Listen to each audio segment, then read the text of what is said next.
Today's episode is a very interesting episode because it touches millions of people around the world.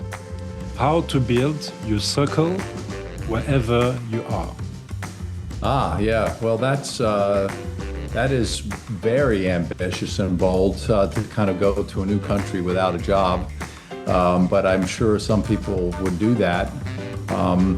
I think there is an aspect of that it's brave, but it's also another angle to it, which is quite interesting because I did that at a different stage in my life. I went to France without a job. Hello, and a warm welcome to BrightBond, a podcast about real human connection across generations, cultures, and everyday life. I'm Patrick Duriaux, and here we share real conversations that leaves you with practical ideas to create more connection. Today's episode is a very interesting episode because it touches millions of people around the world. How to build your circle wherever you are. And to speak about this great topic, I'm very honored and happy to have my guest today, David Pinkerton, a CEO and former expat who understands what it means to build a life, relationships, and a sense of belonging across borders. Moving abroad can be exciting. It can open doors to new opportunities, new cultures, new languages, and new ways of seeing the world.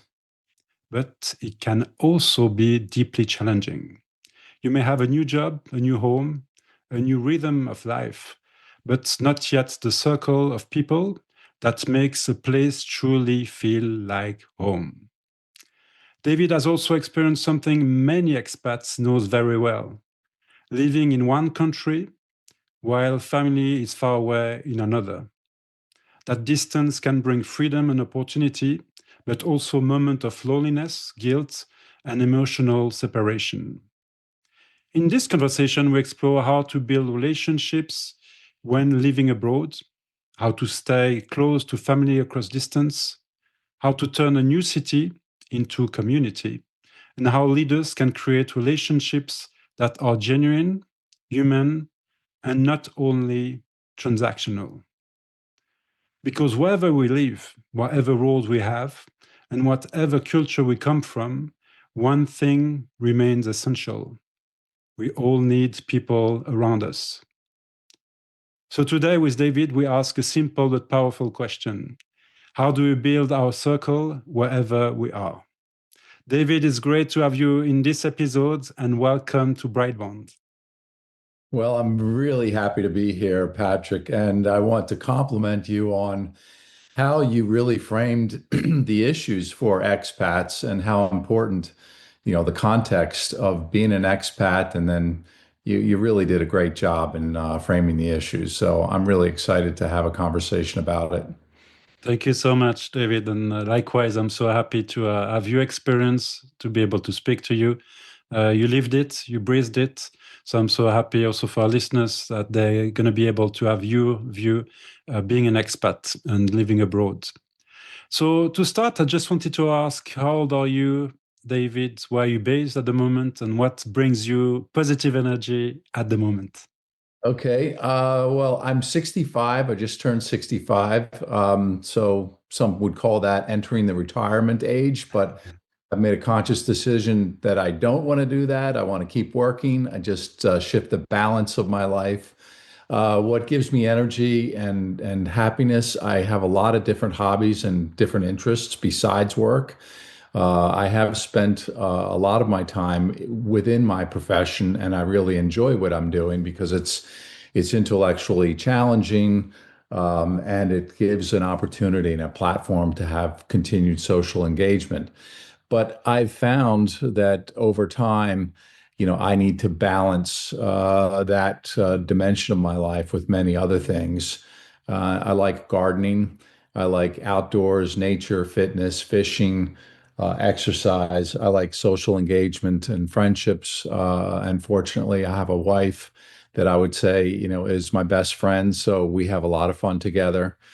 So I do have a lot of different hobbies. I would say I'm not exceptional at anything, but I'm pretty good at everything.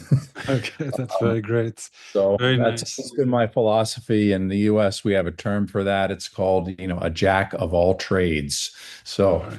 I have tried almost everything. That's amazing. That's fantastic. And where are you based to do all those beautiful activities? Well, I'm sure you'll get into this a little bit later, but at the moment, I'm in a really beautiful little suburb of Pennsylvania called Wayne, Pennsylvania, or a suburb of Philadelphia, sorry. It's called Wayne. And what's nice about this area is that it's it's suburban, it's full of nature, but it also has some urban density. So there's plenty of things to access nearby. Okay, wonderful. Very nice. I don't really know that region, but I heard it's really nice and the nature is also amazing, right? Yeah, it's not quite like Switzerland, but there is, within 30 minutes, you can be in what people around here call horse country. So there's a lot of farms and estates. And what has been interesting for me to return to Pennsylvania is to kind of be reminded and re-dig into the history of Pennsylvania, which is quite remarkable. Was founded by William Penn a long time ago on a really interesting premise of offering religious liberty to people, offering freedom. And so I'd like to imagine that Pennsylvania is one of the birthplaces of liberty and freedom in democratic countries. Beautiful, beautiful story to share with our listeners. That's fantastic. You also spoke just right at the beginning about a beautiful thing. You just mentioned that your wife is also your best friend. And I wanted to talk to you a bit about friendship. Specifically, you are now in the US, but you used to live in Switzerland. So I wanted to ask you what helps you build real relationships when you are living abroad. Yeah, it's a really great question, and I'm so excited to kind of explore this and prepare to go into it. But I think a little bit of background is helpful for me to explain, the journey that I went on. So I left the U.S. In a professional capacity, went to Switzerland for a job, like many people that move to another country. And I held a reasonably high position in the company, so I was immediately introduced to, the employee base was 300 people at that time. And so I was introduced to a variety of different people. I had a team that worked for me, so I met them and their friends and their families. So I had the advantage of entering Switzerland with an ecosystem of a social network. And that was quite the advantage. Um, but it's also really kind of a growth opportunity and expansive because you meet people from a variety of different backgrounds and cultures. So that was also quite a learning thing for me. And the job that I had also required me to travel to the Middle East and to other countries, to Russia and to Southeast Asia. So I was constantly interfacing with people from different cultures, different states of life. And I think that that professional awareness and then the social exposure to people from different countries, it I think enhances your empathy for others because you realize that people are oftentimes much different, but fundamentally, and this may be an oversimplification, I found that a lot of people have very similar and common values, no matter where they live. They all want the best for their children, for their family. They want safety, they want security, they want stimulation, they want friendship. So, all the things that you have described are things that I've experienced in my real life. That's fantastic. That's really great. So, if I understood you well, the fact that you arrived straight away into a role, into a job in a new country, kind of to help you to build relationship around you. Is that correct, or was there other things? Yeah, so that was the layer one. But then there I developed, and again, uh, I developed a sense that, as you pointed out, that sometimes those relationships can be either under the structure of the corporate politics, or they can be transaction oriented. And so I felt the need to kind of step outside of, those relationships, because when you're in that context, I'm David Pinkerton, the chief investment officer. I don't necessarily have the freedom to explore relationships or another aspect of my personality outside of, how people identified with me as a professional. So, I started to seek out and want to have connection to people that really didn't care what my profession was, because that's really important, because, you constantly get, feedback and validation for who you are as a professional. But, if you ever have that profession, ripped away from you, it can cause an identity crisis. So I think it's pretty important to establish, a web of different social connections that go beyond those that are, principally professional. Yeah, that's very interesting. We'll come back to that point. I think it's a very interesting point because there's a lot of people who have a higher position in organization, and maybe again not always easy to keep genuine relationship with people around us in the work environment. But I will come back to that point in a second. I just wanted to jump to one thing which is interesting, because you mentioned that the role, coming to a role straight away helped. I wanted to ask you, what would you say to people maybe, and I've got people around me, and I also relocate to the UK and lived abroad myself. If you don't actually come to a role, if you don't come to a job, what is your recommendation? How would you say people can actually build that first relationship with people when they arrive to a new country, but unfortunately don't have a job yet? Yeah. Well, that is very ambitious and bold, to kind of go to a new country without a job. But I'm sure some people would do that. Um, I think there is an aspect of that it's brave, but it's also another angle to it, which is quite interesting, because I did that at a different stage of my life. I went to France without a job. And, in many respects, that's liberating, because you can go to a new place with no established identity, with no responsibilities to, a job or to a family or to whomever, and you can pretty much redefine yourself how you want to define yourself. And it may be lonely, but oftentimes that loneliness is a period of time which is very introspective, and you get to know yourself better than you would if you immediately throw yourself into, a web of external relationships. So, um, with that said, I think, it's always important to have that healthy balance of, you know, introspection, but also, a healthy social network. Because oftentimes, if you spend too much time alone, you end up ruminating about the wrong things. You may, overthink things, worry about things too often. So I think socialization definitely gets you out of your own head in the right time. Yeah, that's an interesting. I think it's finding a balance, right, between having your own time, and it's beautiful what you just said, going to France. You had the time for yourself Key. to self-reflect, and as you said, it's also, of course, very important to be not totally isolated and also interact with people. So it's a fine line and a balance to find, I guess, right? Right. But going back to one of the things that you started with, which now I just realized the connection, one of my passions and hobbies, even when I was in France at the age of 23, and then later kind of reopened it again in Switzerland, was photography. And it started because in Switzerland, almost everything is beautiful and you can almost not be a bad photographer.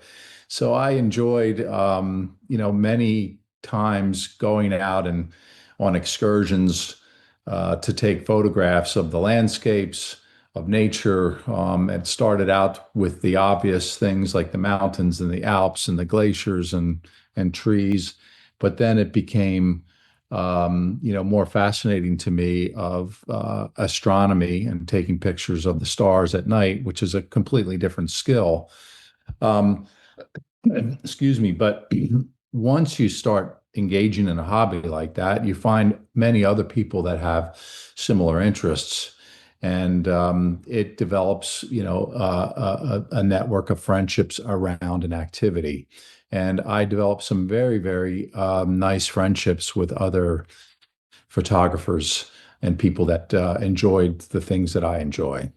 Oh, that's really nice. So, no, same passion. That's very interesting. I just realized, and I didn't know that you like astronomy. I like astronomy Yeah. myself. So, I wanted to ask you any tip for the people who love astronomy in Switzerland. Where would you say it's a very good spot to actually observe the sky and observe the Yeah. stars? Well, there are you have to get away from the cities, obviously, to eliminate the light pollution, but going up into the mountains is probably, the best locations for, that darkness. But I just heard that Switzerland has created an area, and I can't remember. We could probably look it up, but an area for astronomy viewing in Switzerland where it's they keep the lights low or down. So up in the mountains, it's the most interesting. I was oftentimes out in the wintertime at night, which is quite arduous and challenging because it's so cold. But I think the winter skies also are different than the summer skies. So and it was an isolating experience, but I enjoyed very much. But then the production of those photographs and sharing them with other people that also enjoyed astronomy photography, that opened up, a new network of connection.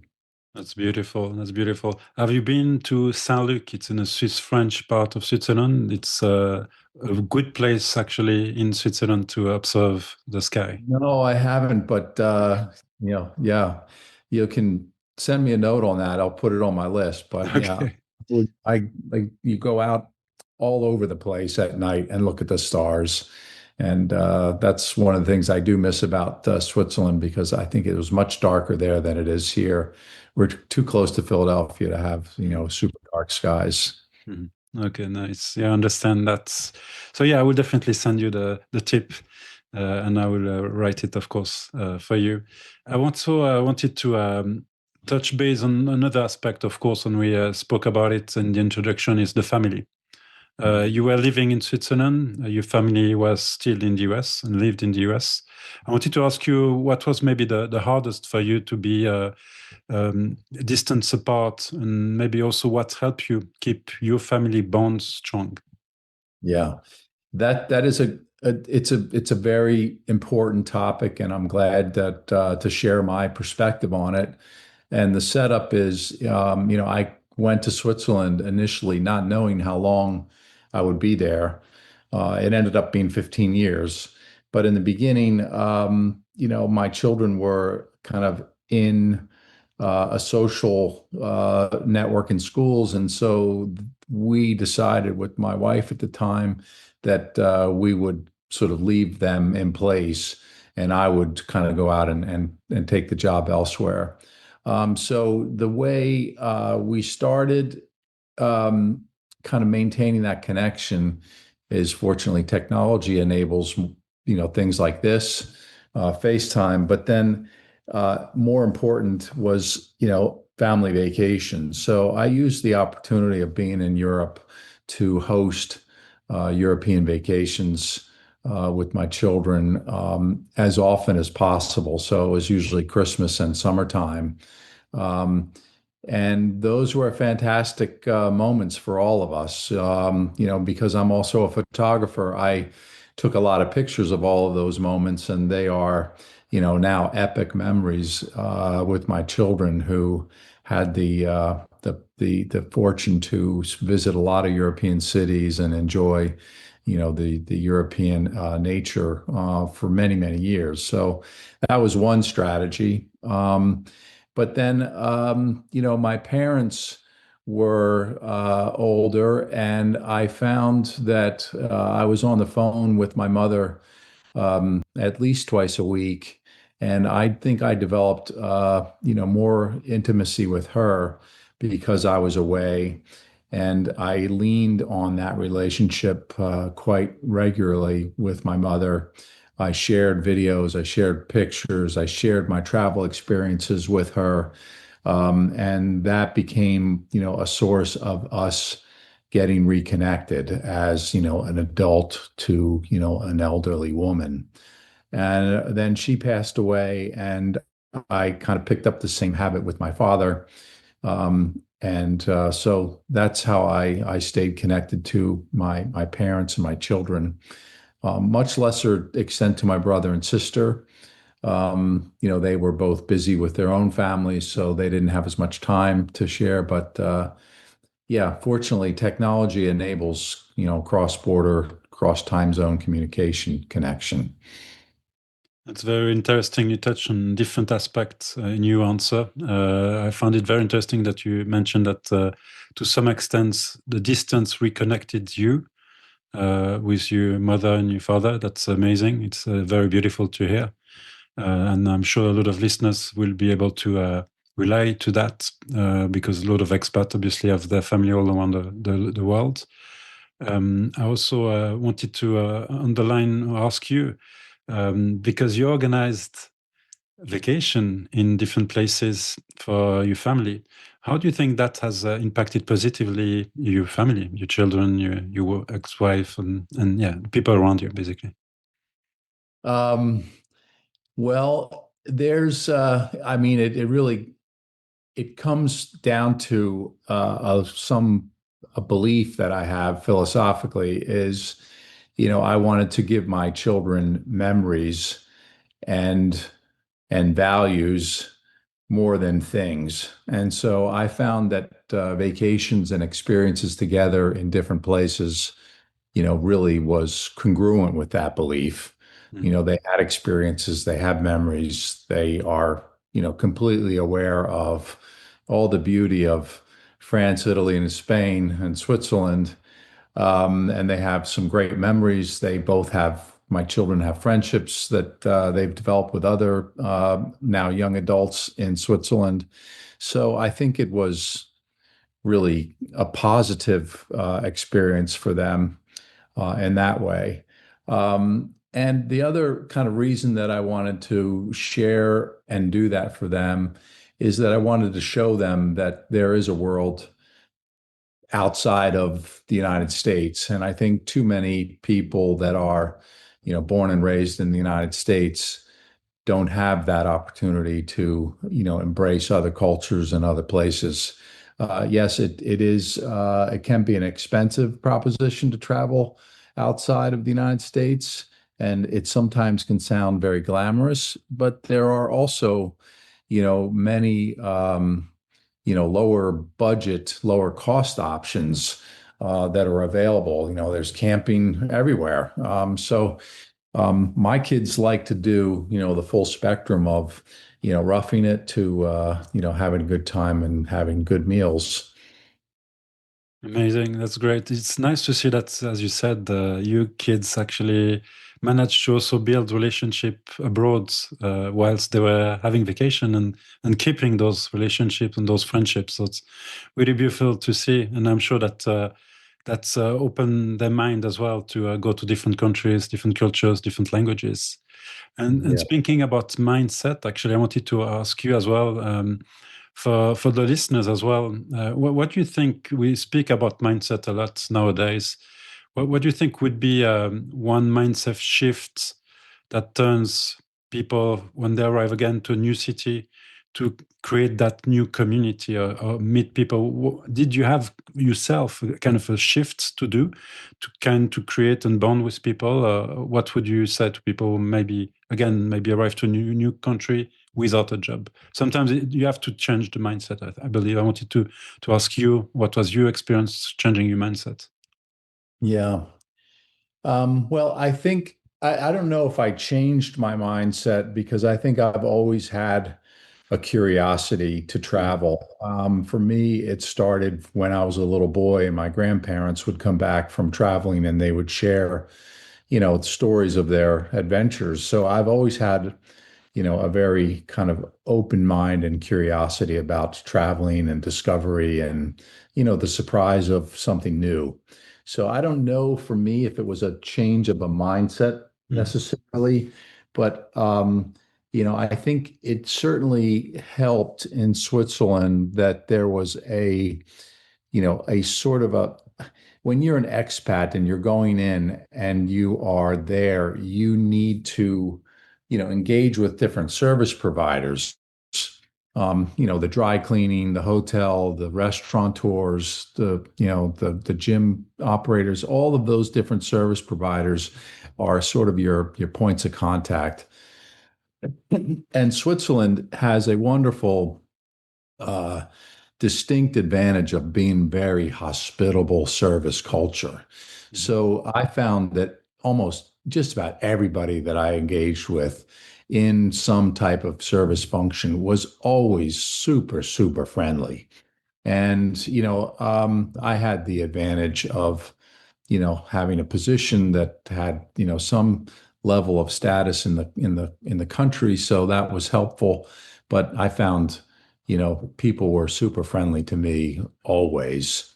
Um, so I don't know that it was a mindset change, but I think that you kind of have to, if you want to be there and you want to be in a country and you want the adventure, then you're going to have the right mindset. If you don't want to be there, then you won't have the mindset that's right. So it's all about, if you are there because you want to be there, then I think that will be drive your mentality. Okay, that's very interesting. And it seems that you had quite an easy way with your personality. I guess you easily approach people and you're able to have a good contact with people. I was asking also that question because when I moved to the UK and I'm maybe more on the shy side. So I actually, can't imagine that. yes, I had to change a bit my mindset, and take some steps, being a bit brave and push myself. It was not natural to me to go to talk to people, to total strangers. But as you said, I had no choices. It's either I would stay alone or make that step, and that for me, that's really taught me to be brave and approach people again openly with a smile, asking question and be curious, and it really helped me broaden my circle pretty quickly, actually. But again, people are different, and I know some people are more on the shy way. People are more maybe having easily contact with people. But that's interesting to also see, as you said, there's different points, as you say as well, when you arrive around you. Right. Great, fantastic. I also wanted to come back to one of the point you already touched based on. It's more also on the work relationship standpoint. You are a CEO, and when you arrived in Switzerland, you were at that level, so top level, C level. There's a lot of people who are actually going to expatriation and moving countries for jobs because they have the opportunity to have great jobs, right? Very high level jobs. So, how did you keep the relationship genuine and not transactional with your colleagues specifically when you arrive as a CEO of a company? And I think a lot of CEOs and high level people can listen to that and relate to that. Hmm. Yeah, I'd say it is something that I've thought about a long time in my life, not just in the Swiss experience, but before. But there's the definition of oneself in the professional capacity, and then there's everything else. And when you're, in a hierarchy, and you have a staff and you have relationships, there's always, a political dimension to those relationships, which can, undermine your ability to be truthful and be feeling free because you have to be guarded sometimes. Mhm. Uh, so, um, I found that, but oftentimes many of those relationships, they evolved into personal relationships later on. So, um, I have become, good friends with, a lot of those people. I know that we no longer work together, but we're now, you know, friends without the work connection anymore. Mhm. Uh, so that's, I'd say they can evolve into becoming personal relationships, or you can search out other hobbies and to build relationships with people around those activities, whether it's music or sports, tennis, cello. I attempt to play the cello, for example, Mhm. and Great. this was during COVID, and I started taking lessons. And I have become very good friends with my cello instructor now, who has different age, different country origin, completely different, but we have the love of music in common, and we become very close friends. And never worked together a day in our lives, but so there's plenty of opportunities. I think Switzerland is especially, attractive and fertile ground for socialization because there's so many different people that are attracted to Switzerland for different reasons. So there's a very vibrant expat community. So if you want to stay connected to other expats, I think there's a very, very high frequency of connections between other expats because they're all looking to connect. And they're very open-minded and friendly to other people from other places because they all know that they're in the same boat. They may not feel Swiss per se, but they certainly can fit in with the other expats. Wonderful. I want to applaud you first to have started learning such a beautiful instrument as cello. It's a beautiful instrument, so Is. congratulations on that. And it's great to hear that this became a passion and it became a friendship with your teacher. That's beautiful, beautiful to hear. You also, I wanted to go a bit deeper, if it's okay with you, in a human being standpoint. You spoke about your cello teacher who was from another country, another language. And I'm sure, as you mentioned, in Switzerland, there's a lot of expats, a lot of people from different cultures. I wanted to ask you, maybe did you learn a lesson whilst being in Switzerland when it comes to cross-cultural learning? Did you learn about how people bond in general? What would you say? People from different countries, different cultures, different language. If you try to think about the overall human being, how do you think people bond? What is the commonality that you have observed as an expat and interacting with people from different Yeah. cultures? That's uh, that's a really good question, and I'm not sure I would stratify the connection by country or culture, although that is a dimension. I'd say it's more about values and potentially education level.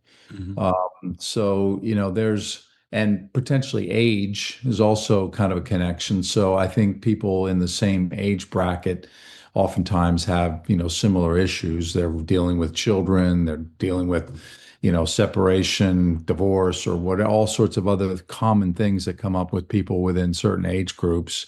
So that's a real easy way to connect because I think the issues are oftentimes the same or similar.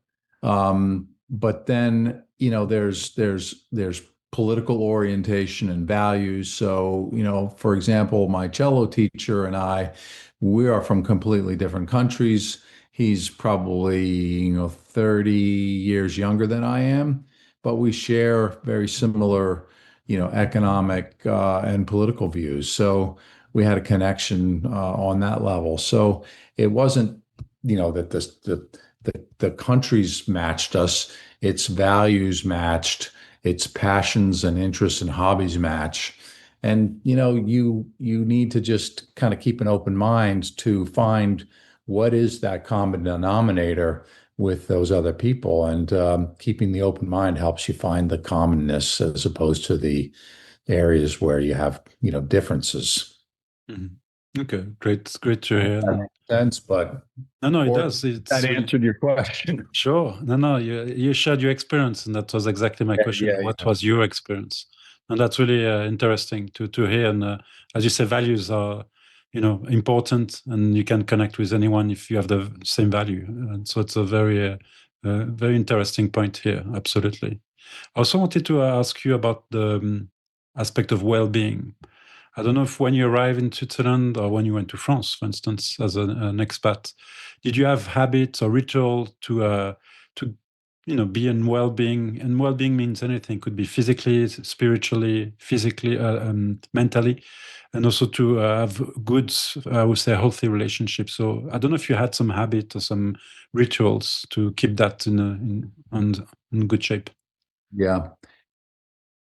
Yes, that what one of the things that well, I've been a creature of professional habits. I mean, I still wake up super early and I start working no matter whether it's a weekend or not. I just, want to kind of start thinking about my professional life. But the opportunity and having no obligations upon arrival in Switzerland, I found that I had more time on my hands. So I developed, habits of swimming. Swimming pools in Switzerland are amazing. So I started swimming more regularly. I joined a gym. And later on, I started going to church where other expats would go. So there's so many there's plenty of infrastructure in Switzerland to reach those rituals and have those kind of social habits. And that's an advantage of Switzerland versus maybe some other countries that don't have that kind of infrastructure.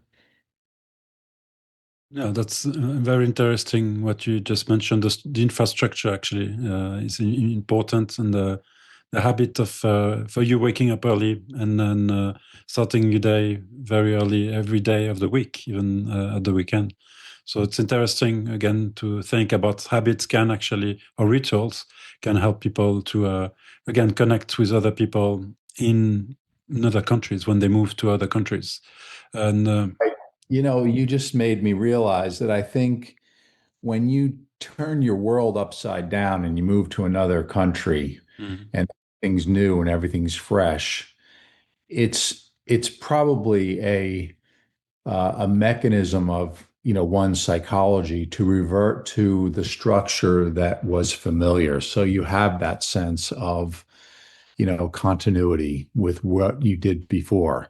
Mhm. So, setting up your office, setting up your home, going through your ritual and maintaining similar habits that you had when you were, before, that's probably, a very common default psychology is to, build that habit structure around yourself to give you that sense of security. Yeah, it's great. And I think from what you said, just said, I feel that it's a good ground and a good base to build on it, right? A stability, I would say, kind of a Right. starting stability and starting base. That's really great. Great to hear. It's a great tip, actually, for our listeners. And speaking about tip, I'm actually already at my last question for you, David. I wanted to ask you, it's what we call the BrightBond tip. If you could give a tip to our listeners, specifically maybe it's for someone who's moved abroad, what would you say? What would be potentially the first step they should take as an expat who want to connect this week or next week? Something simple, something they can apply very quickly. It's it's hard for me to kind of come up with a snappy one-liner, but I mean, I think by definition, go for it. Don't be afraid. Connect. It's life is short. I think all expats have inherently an extroverted personality. So most people that seek out an expat are those type of personalities. So the tip is be yourself, be authentic, go out, don't be afraid, connect, and do what you love. Be yourself. Wonderful. That's a great tip. Thank you so much, David. I'd like to thank you very much for this great conversation today together. I think all your answers will help a lot of people, a lot of Hope listeners. so. Yeah, I'm Great. sure. Thank you, Patrick. You're doing a great service to so many people. I'm always enjoy getting your perspective on a lot of things. You really come at this with a level that's, I think, amazing. So Oh, thank you thank for you. inviting me. No, most welcome. Thank you so much for your insights. I think a lot of expats are around the world, so I'm sure a lot of people will relate to what you said and what you shared with us. So thank you for sharing as well personal things with your Sure. family as well. That was really touching, really beautiful. I'm just going Great. to summarize a little bit the episode. I think, as David said, discussion are important. To be open is important. Belonging does not happen necessarily automatically. We sometimes need to build one step at a time, relationship one step at a time. New city becomes community after a little while. If we dare to show up, to ask questions, to be curious, as David just said, to take a first step, to accept invitation, also, but also, of course, it brings us to have a bit of courage sometimes, and we need sometimes a bit of courage. I also think that you experience living in Switzerland, and what I take from this episode as well, specifically with your family who was in the US when you're living in Switzerland. It's a reminder that sometimes distance is not only geographical, it can be also emotional. And it was beautiful to hear you experience with your parents. You reconnected with your parents, even though you are in a different long distance relationship. Staying connected across borders requires an intention, care in order to keep relationships alive, even if we are far apart. And I think this message as well is not only, in my point of view, not only for the expatriate people, but also for all of us. If we can feel disconnected, even in a familiar place, sometimes we are surrounded by people, but we still feel that maybe we are missing the real circle around us. So, to everyone listening, I would say make sure that you take the action that David just gave you, the tip that David just gave you. I'd like to thank you very much to listening to BrightBond. If this episode inspired you, don't hesitate to share it with someone else who might need it.